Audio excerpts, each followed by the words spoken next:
Hai pemirsa, dinamika kemarin pada Wall Street sekali lagi telah membuktikan bagaimana saham rentan terhadap sinyal kebijakan moneter Fed. Pada hari Rabu, regulator meluncurkan risalahnya dari pertemuan yang diadakan 3 minggu yang lalu. Namun meskipun demikian, mereka memiliki dampak yang sangat besar pada pasar ekuitas. Sebelum perilisan risalah FOMC, saham sangat fluktuatif, tidak dapat mengambil lintasan. Akan tetapi setelah perilisan risalah di mana Fed mengklarifikasi rencana masa depan terkait kebijakan moneter dan perang melawan inflasi, 3 indeks acuan menutup sesi dengan kenaikan.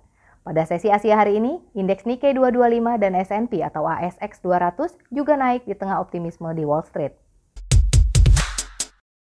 Saham berjangka Amerika Serikat naik hari ini karena para investor terus menilai prospek ekonomi dan kemungkinan ancaman resesi. Risalah rapat Fed mengkonfirmasi bahwa regulator bertekad untuk mengendalikan harga konsumen yang melonjak.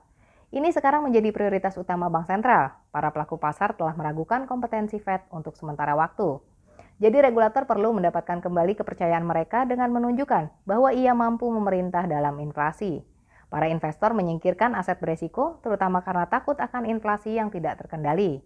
Hari ini saham diperdagangkan di zona hijau. Tampaknya Fed berhasil meyakinkan para trader bahwa pada akhirnya mereka akan memerangi inflasi. Selera resiko agak moderat dalam trading Asia. Ketakutan pasar telah mereda, jadi dolar Amerika Serikat sedikit mundur dari level tertinggi. Hari ini turun karena peningkatan selera resiko.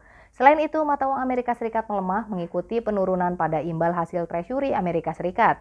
Sebagai pengingat, greenback memiliki korelasi langsung dengan obligasi. Akan tetapi, para analis memperingatkan bahwa dolar Amerika Serikat mungkin menghadapi tekanan bearish dari waktu ke waktu karena resiko resesi di Amerika Serikat. Saat ini resiko seperti itu tidak relevan karena pasar saham Amerika Serikat tumbuh. Dolar Amerika Serikat melonjak ke level tertinggi 2002 tadi malam. Dalam jangka pendek, dolar Amerika Serikat diperkirakan akan naik lebih tinggi di tengah suku bunga yang tinggi dan kenaikan harga komoditas. Selain itu, Amerika Serikat adalah pengekspor energi bersih yang sangat bullish untuk mata uang Amerika Serikat. Di sesi Asia, indeks dolar Amerika Serikat yang mengukur kekuatan greenback terhadap rival utamanya turun ke 106,83, mundur dari puncak semalam 107,27. Hari ini ia berkemungkinan akan bergerak ke saluran bawah 106,77 sampai 107,14. Pertumbuhan harga energi merupakan faktor yang sangat positif untuk mata uang Amerika Serikat, sedangkan untuk yen serta ekonomi Jepang itu agak tidak menguntungkan. Yen yang lemah dan meningkatnya biaya komoditas impor memperlambat pemulihan sektor manufaktur, pasar tenaga kerja, dan penjualan retail. Pada bulan Mei, indeks indikator ekonomi Jepang turun menjadi 95,5, level terendah sejak Oktober 2021. Para pelaku pasar juga khawatir tentang lonjakan kasus virus corona baru menyusul keputusan pemerintah untuk melonggarkan semua pembatasan pada April. Pada saat yang sama, Bank of Japan bersikeras untuk berpegang teguh pada kebijakan moneter yang sangat longgar.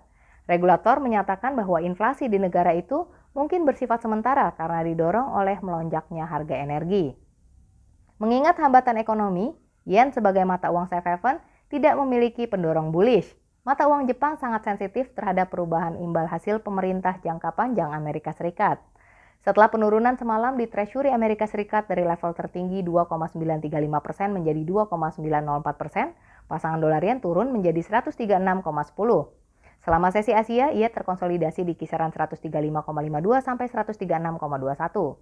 Setelah melambung dari 137 level tertinggi 24 tahun pada akhir bulan lalu, pasangan ini telah diperdagangkan di atas level 135 selama beberapa sesi terakhir. Para analis berasumsi bahwa harga mungkin mendekati 140 setelah menembus 137. Sementara itu, ekonomi Australia tampaknya telah pulih sepenuhnya dari kesengsaraan pandemi. Surplus trading melonjak pada bulan Mei menjadi 15.965 USD miliar dari 10.495 miliar dolar pada bulan April. Secara alami, Aussie mendapatkan manfaat dari laporan ekonomi yang optimis. Di sesi Asia, pasangan AUD-USD diperdagangkan dalam kisaran harian 0,6765 sampai 0,6834. Setelah turun ke level terendah 2 tahun di 0,6761 kemarin, pasangan ini melayang di sekitar 0,6823. Namun demikian, dalam jangka pendek, para analis membuat taruhan bearish pada dolar Australia. Pasangan ini diperkirakan akan turun ke 0,6461. Mengingat meningkatnya kekhawatiran tentang resesi global dan pembatasan virus corona baru di China, permintaan untuk komoditas dapat turun. Sekian untuk saat ini, berlangganan ke channel kami dan pantau perkembangan pasar. Jangan ragu untuk meninggalkan komentar di bawah ini. Sampai jumpa.